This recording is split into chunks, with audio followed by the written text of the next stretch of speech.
Chamsa, the Chala,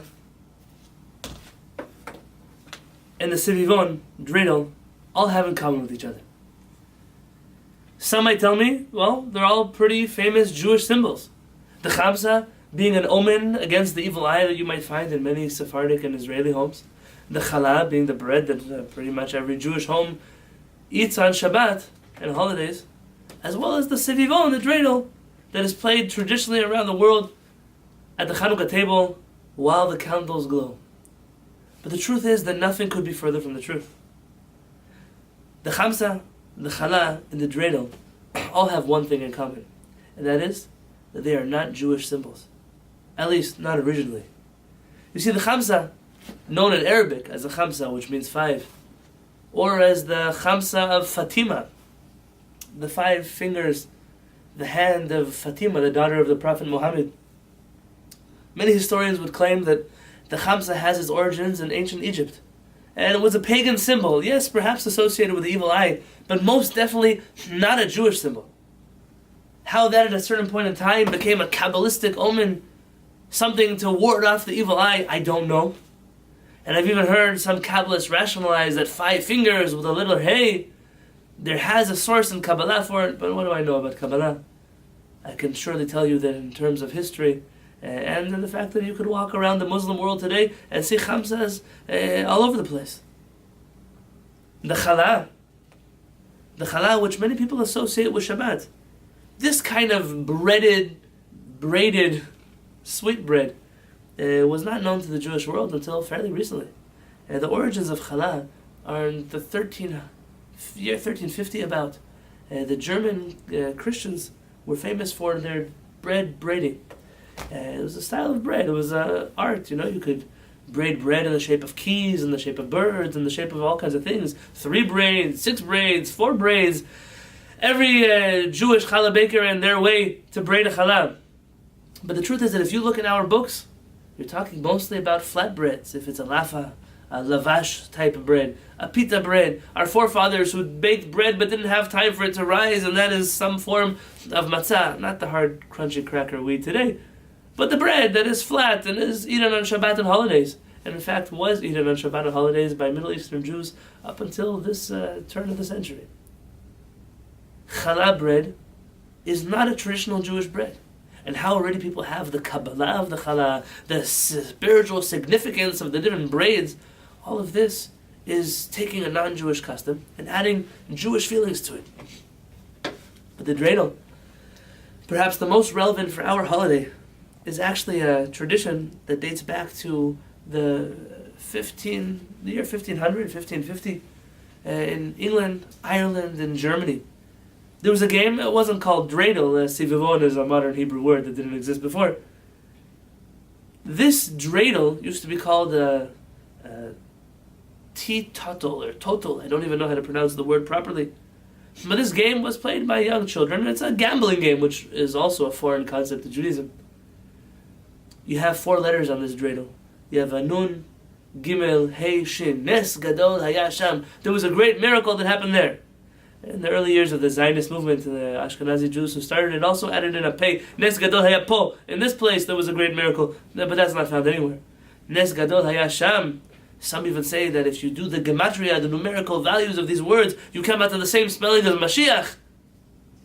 And you all know the rules of the game. I mean, if it lands on a gimel, you get everything. If it lands on a nun, you get nothing. If it lands on a hey, you get half. If it lands on a shin, you have to put one in. If you look at the symbols on the original German dreidel, you'll find that it also has the same 4 letters. A nun, an N, that stands for nicht, for nothing, and forgive me, I don't know German quite well. You have a hey, which means halb, for half. A gimel, for ganz, everything, G. And also the letter shin, for shtel, to put one inside. This dreidel is not a Jewish toy. This dreidel is a toy that was played by the children of the world and was somehow adopted into the Jewish faith. In fact, all that story that you hear that they played with the dreidels while the Greeks were hunting us down, we needed to study Torah, but we had to distract the Greeks when they would come in, they couldn't see Torah, so we played dreidels. That story only has its origins in the 19th century. And I grew up in a tradition where Chanukah was over-exaggerated because of the non-Jewish holiday around us, namely Christmas. This holiday of lights, this holiday of gifts, this holiday of toys, of presents, of travel, of vacation. Somehow the Jews felt jealous and decided to make their own. Except, how do we famously say? They have one night of gifts and we have 8. But Chanukah has nothing to do with gifts, nothing to do with electric lights, nothing to do with spinning tops or saturated fats and fried oily foods. But Chanukah has everything to do with a connection with the Kadosh Baruch Hu.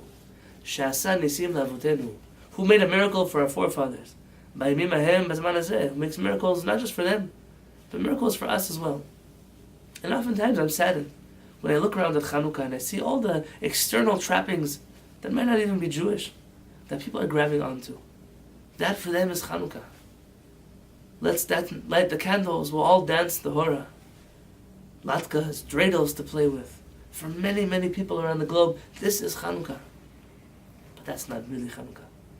Chanukah is a celebration of the pure connection that Maccabim, Matityahu, and his children, and those who were with him, had with HaKadosh Baruch Hu. Matityahu stands up not just against the Greeks, but against his assimilated Jewish brethren, and he says, Mi la Hashem elai.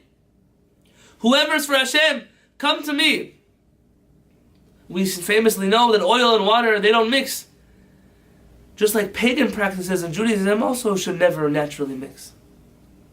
And when I sit here and I see that Am Yisrael is so consumed with, if not a pagan version of a Jewish holiday, then at least a consumerism version of a Jewish holiday. A holiday that has to do with shopping and with buying and with eating. And I say, what happened to the pure connection with the Kadosh Baruch Hu? See, you're a special generation.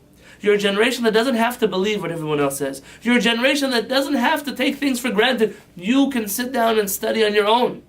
You can learn the true meanings of a chagim. You don't have to get stuck in the way that Jews near you celebrate this holiday. You have an opportunity.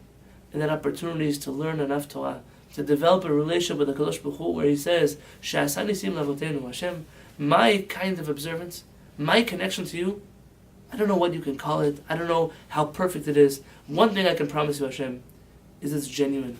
It's pure. It's like that oil in the Chanukah. I say, HaKadosh Baruch Hu, I'm the kind of person that just like you made miracles in the previous generation, I wish to be pure and close to you, so I'll be worthy of your miracles again in my generation. That is the true meaning of Chanukah. That is the true story of Chanukah. Is a connection to Hashem. One that allowed us to declare political independence on the land of Israel, to establish for ourselves a Jewish state under the rule of the HaShamayim, which allowed us to kindle those lights in the Beit HaMikdash, to combine forces of purity, a pure kingdom, a pure country, a pure faith in HaKadosh Baruch Hu, and a pure service to HaKadosh Baruch Hu. Let us try to do the same thing today. Let us purify our Judaism from all the contaminations that clung to it throughout our 2,000-year exile. Let's try to make it something pure, something clear. Shemen, Zayit, Zach, says the Torah. Pure olive oil. Not mixed with anything else. Not combined with anything else. We don't need the other religions of the world. We don't need all the different mixings that came along in our galut. We just want one HaKadosh Baruch Hu. Here at Shiviti, at Kehillat Shaar HaShamayim, we work so hard, not with an agenda to turn anybody into something that they're not. Our only agenda, and every organization has an agenda, is to educate. To educate, to educate, to educate. My wish and my dream, the wish of Rabbanit Devora and her dreams, are to see every human being on this earth and be able to study Torah, to know Torah for themselves so they can make their own educated decisions. When I learn Torah with you, I wish to open up the world of Torah in front of you, the world of halakha, the world of hashkafa, the world of philosophy, of law, of Bible, to open it to you and to say, look, it's in front of you like a set table. Choose it. All I ask is that when you choose purity, you choose genuinity, you choose authenticity, because that is the only clear and true path to Hashem. Have a Chanukah Sameach.